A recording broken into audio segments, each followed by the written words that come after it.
So ito po, good news para sa mga fans ni Terence Romeo at ni Calvin Abueva.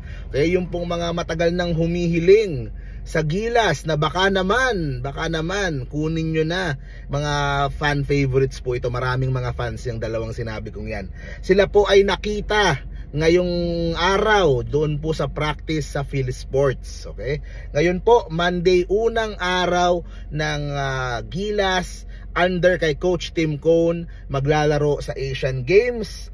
Ito po, basahin po natin yung sa spin.ph. Terence Romeo and Calvin Abueva were among the notable players spotted in Gilas Pilipinas practice on Monday for Asian Games.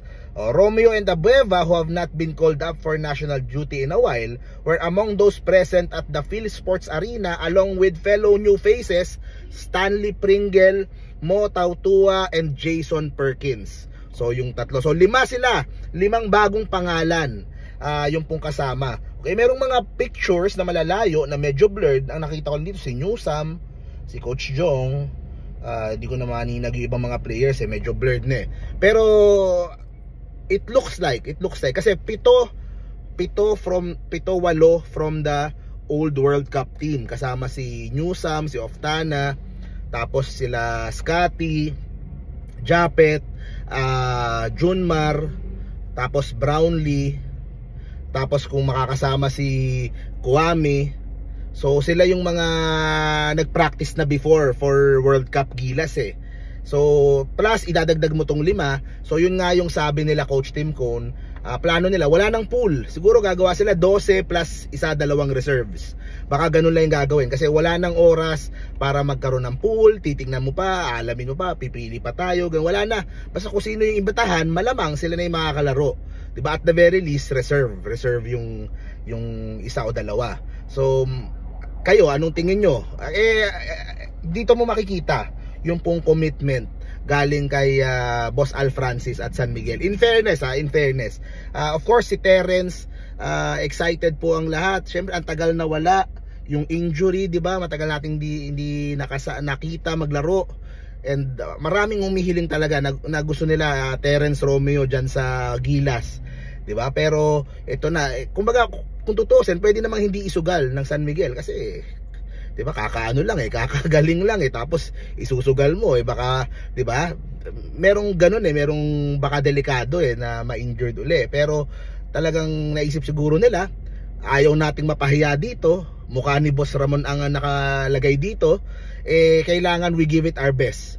Kung kahit anong kalabasan, basta the best of the best players ng mga hawak natin na teams, yun ang isasalang natin. Okay? Plus yung mga holdovers mula doon sa World Cup. So napaka-exciting na balita. Okay? At least nakikinig sila sa mga fans, yung mga fans na yun ang hinihingi, na yun ang gustong makita, 'di ba? At of course yung sila Stanley Pringle, because of yung sa mga hago, hindi sila pwedeng local sa FIBA pero sa Asian Games kasi hindi po iba yung rules, so mas maluwag sa Asian Games, so pwede silang makalaro. So yung kailangan din naman natin na shooter, 'di ba? Pero yung ba ini-expect si Arvin Tolentino, sana hindi nakasama. So yun, at least medyo may idea tayo. Di pa naman natin alam kung yan na yung final. Baka siguro magkaroon ng changes, 1 or 2 or 3 bago sila sabak sa China, 'di ba? At kasi 'di ba ang usapan sa Kalamba, sa Inspire. Pero siguro baka mga unang practice diyan muna sa PhilSports para at least let's build the team muna. Ito na yung 12, ito na yung lalaban natin. Pag buo na, tsaka sila lilipat sa Kalamba para closed door. Wala na silang ibang gagawin kundi mag-practice para sa Asian Games. So yan, kayang-kaya ni Coach Tim yan. Ako medyo confident ako na kahit pa paano lalaban. Yun lang naman ang gusto natin, yung lalaban, yung team. 'Di ba? Isipin nyo kung mas maaga nakapag-prepare itong San Miguel para sa Asian. Kung simula pa lang, nag-usap na si Boss MVP tsaka si yung Asian Games, ikaw na muna kasi medyo busy ako dito sa World Cup. Pag-practicein mo na yung sila yung ibang play, sila Stanley, sila hindi maganda sana, 'di ba? Nagpe-prepare na yung for the Asian Games. Pero anyway, tapos na yan. We are 2 weeks away. Laban itong ating Gilas. Full support tayo, okay? Terence Romeo, Calvin Abueva, Gilas Asian Games. let's go! Okay? Please subscribe sa Models of Manila Sports, guys. Road to 100k. Gusto natin palakihin itong ating channel. Thank you very much. See you po sa next video. Let's go! Gilas. Bye-bye. So ito guys, quick update po. Nako, maraming matutuwang fans nito. Okay, mga fans ni Terence Romeo, mga fans ni The Beast Calvin Abueva, sila po ay nakita ngayon doon po sa PhilSports Arena na nagpa-practice para po sa unang araw ng Gilas Asian Games preparation. Okay, under kay Coach Tim Cone. Ito, pabasahin po natin yung article ng Spin, ha. Terence Romeo and Calvin Abueva were among the notable players spotted in the Gilas first practice. Romeo and Abueva, who have not been called up for national duty in a while, were among those present sa PhilSports Arena. Kasama sila Stanley Pringle, si Mo Tautua, si Jason Perkins. Okay? Ayun, so yun pa lang po yung report dito. Kasama of course yung mga, ito sino ba to? Si Chris Newsome, yung mga ibang mga kasama na dun sa World Cup tsaka sa preparation sa World Cup, diba? So nagte-training na po sila doon. Ang sinabi kasi nila Coach Tim, diba, ang plano sa may Kalamba sa Inspire Academy para pwede silang closed door, tapos ilang araw sila doon, practice lang sila ng practice buong araw. Pero I'm guessing itong mga unang araw ng practice diyan muna sa PhilSports para at least ano muna, kasi medyo ano pa kumbaga hindi mo alam, titignan pa nila o baka ito pwede ito, baka ito.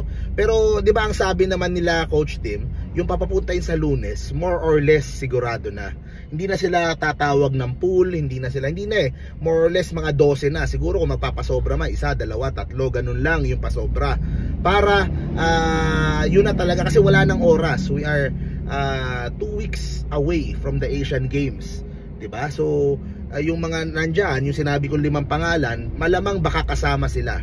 At the very least, sila yung reserve para po sa Asian Games. And yeah, syempre sigurado maraming matutuwa. Terence Romeo, ang daming fans nitong si Terence. Talagang hinihintay na siya ay makabalik, di ba? Tagal niyang nawala yung kanyang injury. Pero ngayon po, ayun na, makakasama na sa Asian Games. It shows the commitment of the San Miguel Group ni Boss Al Francis dito sa paparating na Asian Games na to. Yung some of the best players talaga na hawak-hawak nila sa kanilang mga kupunan, talagang ibibigay, di ba? Syempre, makikita mo naman kung nag-iingat yan o baka ayaw, baka ma-injured si Terence pag pinadala natin do, di ba, kakagaling lang, ano lang. Pero hindi, isasabak nila. They are making sure na they will give it their best. Pagdating po dito sa Asian Games, pagdating dito sa kanilang laban dito po sa ASEAN. So hopefully po, kailangan usod tayo konti. Ayan. So hopefully po maging maayos. So update ko po kayo pag meron pong bagong mga practice uli. So tuloy-tuloy lang po yung coverage po natin. Ayan, nasa labas lang tayo ngayon, may ginagawa lang tayo ngayon. So see you po sa next video. Stay safe parati guys. Let's go Gilas. Bye bye.